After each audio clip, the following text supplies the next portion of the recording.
Welcome to I Had to Say It, the podcast where I talk about things that I feel need talking about, and sometimes they're not getting the attention they deserve.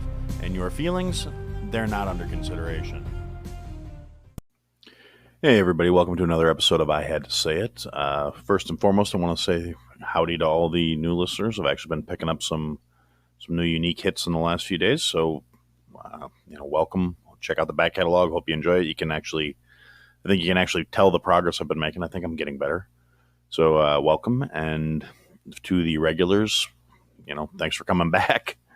I'm playing around with the idea of changing the format up a little bit from what I've been doing, instead of just one long kind of drawn out rant about one particular thing or whatever happens to be on my mind, and doing segments more. I mean, it might make the show a little longer overall, but there are so many different things I want to cover, and I feel like it's kind of doing a disservice to every single thing, trying to dedicate a full show to each thing, because things aren't getting touched on as regularly as I would like. So we're going to play around with that and see how that works out, and hopefully it works, and let me know what you think. All the feedback stuff is out there, all the social media stuff, all the contact form on the webpage. So with that out of the way, let's get into the first part of what I want to talk about today. And it's going to be one of those things. It's something that has been on my mind a lot lately with everything else that's going on in the world. Anybody that's been listening on a regular basis or has gone through any of the back catalog knows I have a lot of thoughts about people's behaviors. And like a lot of people, I get really frustrated when people are doing generally dumb shit and being entitled or being obnoxious and just acting in a selfish manner that really makes the world a lot less fun to be in.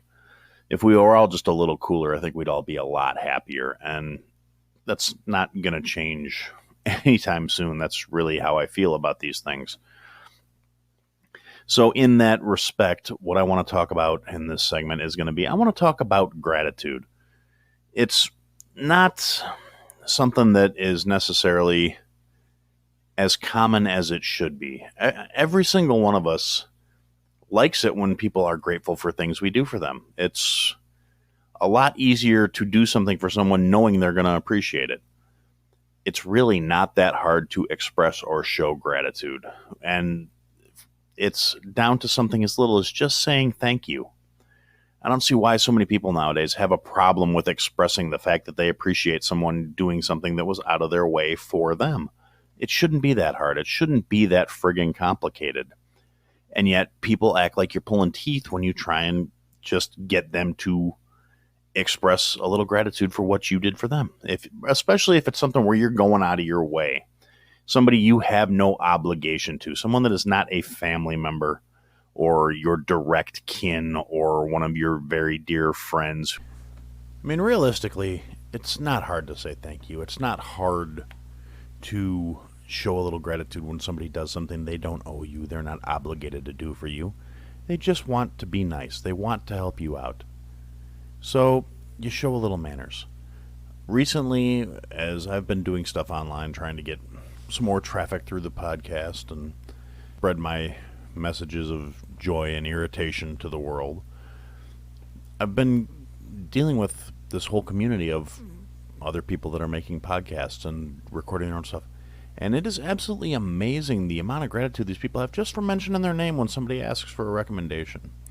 It warms the black and charred cockles of my heart to know that there are people out there that still appreciate when someone does something for them.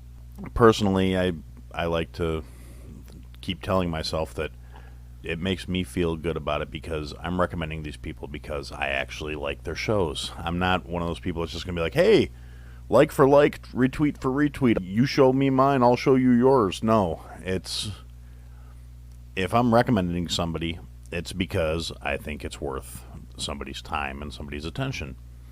So it's just really nice that that's acknowledged and somebody just says, hey, thanks for spreading the word. I appreciate it. And it makes me want to do it even more in most cases, or at least be a little more diligent about doing it instead of kind of just ignoring when people are asking, like, hey, anybody got a recommendation? because you see tons of that stuff online. I'm bored. I got a 6-hour car ride ahead of me. What should I listen to? Well, it depends on what you're in the mood for. And then I give my recommendations. And then people say thank you. It's amazing. They're actually civil. Now, granted, one of them's a Canadian, so that kind of, to endorse the stereotypes, that kind of accounts for that. He's nice. He's civilized. He's a good guy. He's grateful. And his show is funny and makes me laugh, so I will keep plugging it. And then sometimes it's reciprocated. Sometimes people recommend this show to people, and honestly, I'm always grateful when it happens, and I hope people are actually doing it because they enjoy the show and not just because I'm recommending them. I don't do things for reciprocation, and if nobody ever talks about this, like, I primarily right now, this isn't generating anything for me besides stress relief. This is my venue to vent, since normally I would be doing this when I was at work, just blowing my stack about whatever happened to be pissing me off, because it's just part of working in a kitchen, as far as I can tell after 20 plus years. The back of the house rants and raves and complains about pretty much everything, and that's what keeps us from going completely bug shit.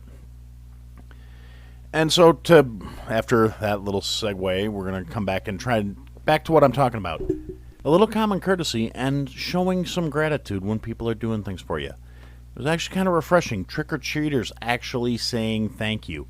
And for a lot of these people that I'm more looking at, the little kids are not the perpetrators anymore, at least. They maybe a few years back they seemed younger to me, but as they're getting older.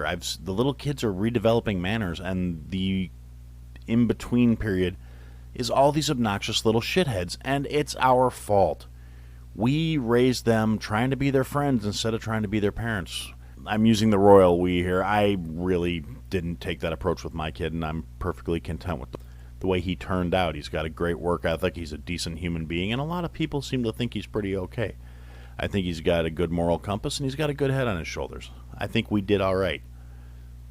Now, granted, I can't get him to use his manners with his mother or I, but other random people, other people's parents, other kids' parents have told me what a delight he has been over the years, and he has manners and he's well behaved with them. So that's really what counts. I guess I can expect him to be a shithead to me, but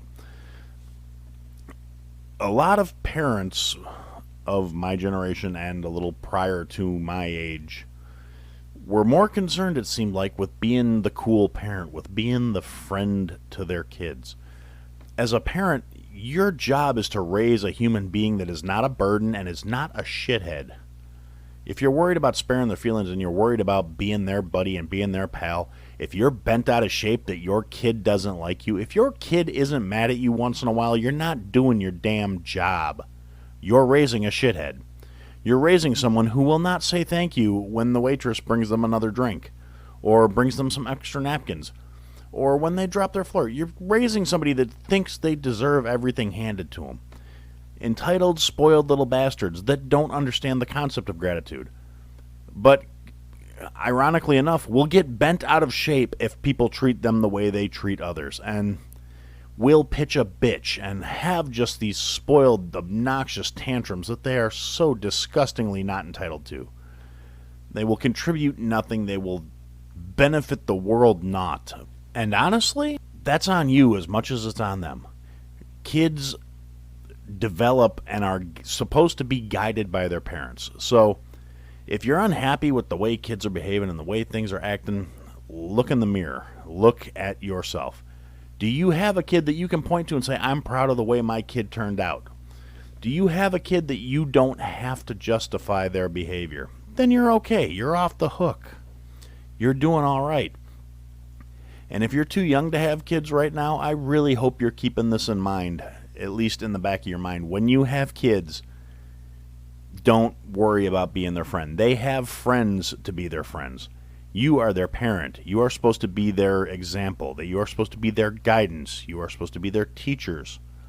You are not supposed to be their friend. You're supposed to teach them right from wrong. You're not supposed to teach them how to be whiny, entitled little bastards. And you're not supposed to give them the misconception that the world is going to care about their feelings or is going to hand them everything they want just because they want it. Now, I suppose all that goes right out the window if you happen to be one of those entitled little twat waffles that thinks the world owes them something and thinks they should get things simply because it's what they want. But if you're one of those people, let's face it, you're probably not listening to me because I'm sure I would have pissed you off by now and you'd gone off in a little huff somewhere. Teach your kids a work ethic. Give them chores. It's not like it doesn't have to be digging in the coal mines. Make them put their own clothes in the hamper. Make them do the dishes once in a while when they're big enough to reach the sink. Make them help out with yard work. It's kind of a running joke, but every single one of us can understand, hey, you're holding that flashlight in the wrong place. I don't really have to go into a lot of detail on that. And it's a touch point. We can all understand it because it actually carries some meaning behind it. So just keep those things in mind. Don't raise a shithead. Teach your kids. Please. Thank you. It's not complicated. It's not hard. And it actually will help facilitate them getting a better quality of life because people will want to deal with them. They will want to do things for them because they're going to understand that it's appreciated, not that they think they just deserve it. And that's about as far as I'm going to rant on that for now. With this whole idea, like I said, of doing segments, I'm going to take a quick break here for the standard sticking in a ad spot. And when I come back, we are going to discuss something that was actually a request from a listener when I posted something on one of our social media groups. And it's something that a couple people have brought up where I'm not really delving into my culinary background, and I've got a lot of stuff I could be telling you guys. So, quick break, we'll come back, and we're going to go on about the upcoming holidays and preparing for them. Join me, 48 Hours correspondent Erin Moriarty, on my podcast, My Life of Crime, as I take on true crime investigations like no other. This season, I'm looking into the labyrinth of crime and secrets within families. I'm cutting straight to the evidence and talking to the people directly involved, including investigators and the families of victims. Listen to My Life of Crime with Erin Moriarty wherever you get your podcasts. Okay, so thanks for listening to that. Now we're going to start delving into, here in the United States, Thanksgiving is next week. And there is a lot of stuff coming up. Particularly, it's going to be a weird one. Let's face it. COVID has screwed pretty much everything for 2020. This year has been a massive flaming shit show, and why should the holidays be any different? Honestly, I'm still waiting for zombie turkeys or something. I was promised a lot of apocalyptic stuff by my cartoons and things when I was a kid, and nothing's happened yet. I'm very disappointed. But in light of that, some of us are still going to get together with our families, even though there are suggestions of not having more than a few people in your home or whatever. Some of us have big families to begin with. I have a couple friends that have a whole hell of a lot of kids. And that's cool, whatever. Whatever your family unit is, if you're just going to be getting together with some friends, if you're going to be dealing with family members, if it's going to be in-laws or outlaws or whatever it is. This is just some little stuff we're going to go over real quick, and we're going to talk about it just so these are some things you can do, maybe take a little of the stress out of the holidays, maybe make things a little different or a little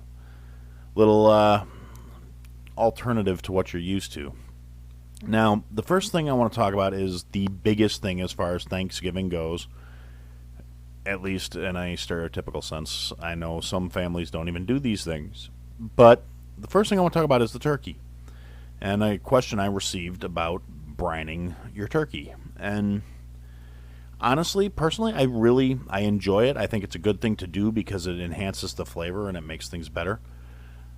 Personally, if I had my druthers, I'd be smoking the turkey, but I have family members who don't care for smoked meats, as unheard of as that is in my mind. So I am still going to be brining our turkey. I am still going to be grilling our turkey. I'm just not going to throw any wood chips into the coals because I was asked not to, and it's a courteous thing to do that because it's not like it's a big deal. I may make some smoky gravy or something for myself, but that's neither here nor there. When it comes to brining a turkey, one of the Things that people are trying to be a little more conscious of is the sodium levels. And unfortunately, by definition, brining is soaking your bird in salt water. Now, it's not an unheard of thing. There's saltwater solutions added to individually frozen chicken breasts, and that helps enhance the flavor. Adding salt water to your bird is not a bad thing. The only thing you really got to do is dial back the amount of salt it is and make sure you have a way to keep it cold. You do not want it to get in the temperature danger zone, which is between 41 degrees and 141 degrees, and you want it to stay cold. So you want to keep it under 41 degrees, so in the refrigerator. Don't freeze it because that is counterproductive. And make sure your bird is thawed. It's not going to pick anything up if you're sticking a frozen turkey into a bucket of water. Now, to do this, me personally, I have a clean 5-gallon bucket that is specifically for food things, and that is where the turkey will live while it is brining. I have a refrigerator in the garage that has enough room for a 5-gallon bucket in it. You can move the shelves around, and it used to be the beer fridge, but we're doing no carbs, so no beer for Aaron. But it is perfect for holding a 5-gallon pail with a 20-pound turkey in it. Now, to make your brine, a lot of people just use water and salt, and that's all well and good if you just want water and salt for your turkey to taste like. But me personally, half water and half stock. And this year I'll be using vegetable stock, I think, but you can use chicken stock or turkey stock if you happen to have it, or I mean, if you want some kind of weird fusion thing, you can use beef stock or pork stock or ham stock. I mean, it's all about the flavor you want. Me, I'm going to keep it simple. I got a bunch of vegetable scraps in the fridge. I'm making vegetable stock, and that will be the half of the component of my brine. And to brine, an 18 to 22 pound turkey in a 5-gallon bucket, you're going to need about 2 gallons of liquid when all is said and done. So to make this liquid, you're going to take about a gallon of stock, which is going to be my gallon of vegetable stock, and you add in about 3/4 of a cup of salt. Now, that's lower than most traditional recipes you will find for a turkey brine, because I think we use too much salt, and I don't see it as necessary. A little bit will enhance it. Too much, it can be overpowering. It can be unhealthy. So I cut back on the salt. I increase herbs and spices because you can enhance the flavor a lot without as much of a health impact by doing that. That's why a lot of current health trends in food is to use a lot of herbs and spices and not just put salt in everything. So a gallon of stock, 3/4 of a cup of salt, about 2 tablespoons of peppercorns. Now, when I put peppercorns in things, unless I'm pickling something, I'll dump them out on the cutting board. I take my measurement, I dump them out on the cutting board. I take a small frying pan and I push down on them just to crack them. I don't need them ground. They don't need to be fresh ground, tiny little flecks of pepper. Just cracked peppercorns. And if you've got a grinder, great. Crack yourself about 2 tablespoons of pepper. Put it in the pot. It doesn't have to be super fine, just coarse cracked. Then you're going to add about 6 to 8 cloves of garlic, or 2 tablespoons of minced garlic, or if you're using dry powdered garlic, about 1.5 tablespoons. But don't forget the garlic. Then you want to put in about 4 to 5 bay leaves, because I like a lot of bay leaf, and I think it is a really underrated flavor enhancer. And then this is going to sound weird, I like to put 2 cinnamon sticks in there. It gives it just a little hint of holiday cheer. And a little bit of oregano, and about 1 tablespoon to 2 tablespoons of sage. Now, I happen to have 3 gigantic sage bushes that I get fresh sage from. And so I just pull a few leaves and throw the stems directly into the brine stock that will all go in the pot together. And you're going to bring it to a simmer, not a full-on boil, just a simmer, and let it simmer for about 15-20 minutes, just so the salt dissolves, the flavors meld, all the herbs get heated up, and the oils and the flavors release out of the herbs into the water. And then you're going to take that off the heat. You're going to let it cool off just a little bit. You're going to pour it in the 5-gallon bucket. Then you're going to add another gallon of cold water, as cold as you can get it without actually having it freeze. If you got the extra ice laying around and you want to pour it over ice to chill it down to damn near freezing, more power to you. Me, I don't keep that kind of ice in the house, so it will just be as cold as I can get it. I will personally put a gallon of water in the fridge while I am making the stock, so it has time to get down to refrigerated temperatures. And then you're going to pour that into the same 5-gallon bucket with the stock you just poured in there. And then you take your turkey and you shove your turkey in head first. You want the feet sticking up at the top, so it went diving into the bucket. And then you put the lid on the bucket and you put it in the fridge. You're going to let it sit anywhere from 10 to no more than 24 hours. If you leave it in there too long, you're going to start curing the meat, and it's going to be overly salty, and it's going to be gross. Now, a lot of people will say they rinse the turkey. I don't know how this became a thing. Don't rinse your poultry. You're not really benefiting anything by rinsing it off before you cook it or before you prep it. And you're potentially splashing salmonella all over your kitchen from the water hitting the poultry in the sink. It could splash on any clean dishes that are there. It could splash on the counter. It could splash on the walls. It can splash on the faucet. And I don't know why people insist on rinsing their poultry off. It's just a bad practice. So that's done. You got it in a bucket. It's in the fridge. It's chilling out. Like I said, no more than 24 hours. That is the outside cap. You don't want it soaking in the salt any longer than that. And when it's done, you're going to pull it out. If you want to, you can actually strain the brining liquid off and cook it down and make a sauce out of it. Personally, I prefer to put a pan under the turkey while it's cooking and use the drippings to make my gravy. But if you don't want to pitch out the brine water, that's your choice, I guess. And so that's going to chill out. While that's doing, there's a lot of other things you could be putting together.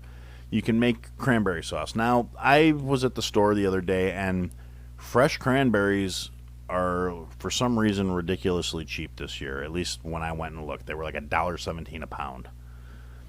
So, fresh cranberry sauce, if you've never tried making it, it's really not that hard, and it is so different. I mean, I usually have a can of the cranberry stuff around because it's tradition, I guess. I'm not a big fan of jellied cranberry sauce. I never have been. Other than occasionally using it in recipes, but it's always mixed with something. It's not just jellied cranberry sauce. We did a Thanksgiving sandwich one time with a cranberry aioli, and we used jellied cranberry sauce for that because it was perfect, nice and smooth. But I digress. If you want to do a nice fresh cranberry sauce, you get the cranberries, cover them with some sugar or sugar substitute if you're like me and you're avoiding sugar and the carbs and all that stuff. Some erythritol over the top. Cover them in water. Simmer them till they get soft and mushy, and grate some orange zest into them and a little bit of orange juice, and you'll have a delicious orange cranberry relish, which will go amazingly with the turkey and the sides and the stuffing. Another thing I got to put out there, cook your stuffing in a pot or a pan. Don't stuff it in the bird. I know that's a traditional thing, and a lot of people think it's a great idea. Unless you're going to cook the holy hell out of that turkey and you're 110% sure that stuffing has reached an internal temperature of at least 165 degrees, don't do it. It's just as good coming off the top of the stove or out of the oven if you want to bake it. If you make it with stock instead of water, it will be fine, I promise you. And another thing, think about roasting your sweet potatoes instead of doing the nasty casserole that everybody does every year. And they get the canned sweet potatoes in syrup and they top it with brown sugar and marshmallows. And I know a lot of people like that. I personally, it's too much for me. I mean, we have too many diabetics in my family without eating stuff like that. I like to get fresh sweet potatoes and either do mashed sweet potatoes or peel them and dice them up and toss them with a little oil and some salt and pepper and a little cinnamon and roast them. A little cinnamon, little nutmeg. and just roast them. And they're delicious, and they are naturally sweet. You don't need to add another 2 pounds of sugar to them. It's a lot healthier. They're still good. Give it a try. Do something different. So you got your sides that you can work on there. There's other things. Everybody seems to do things like the green bean casserole with the cream of mushroom soup and the French fried onion strings on the top. And I actually like that one, so I'm not going to knock it too much. It's a guilty pleasure of mine. But you can do a green beans almondine with just butter and almonds and salt and pepper. And you can also mashed potatoes. Traditional mashed potatoes are great. Yeah, I miss the hell out of potatoes right now with the whole healthy eating thing that we're doing, and I wish I could have them, but I can't. I'm losing weight, and I don't want to screw that up. So if you're going to cook your potatoes, that's another one of those things. Use vegetable stock. Use chicken stock if you want them to have a chickeny flavor. If you're doing them with a ham, use ham stock or pork stock. Don't just cook them in water. Enhance the flavor a little bit. And when you're boiling your potatoes, throw a few cloves of garlic in with the potatoes when they're cooking. Or throw in some spices, depending on... Pretty much, play with it if you're not worried about offending anybody. Or if you are, keep it basic. Just use stock and salt and pepper and boil your potatoes until they're fork tender. Mix them in with a little butter and cream or milk. And this is kind of one of my pet peeve things. Heat up your cream and your butter. Put the butter in the milk, put it in a little saucepan, put it on the stove over a low heat while your potatoes are boiling until the butter melts. You don't want to scorch the milk, but just get it hot enough to melt the butter and you're there. And use that to make your mashed potatoes. Don't use cold milk and cold butter. It's just, not only are you cooling off the food so it's not going to stay warm for as long or as well, but it comes out smoother when you use melted butter and hot milk. And little tastes while you're doing things.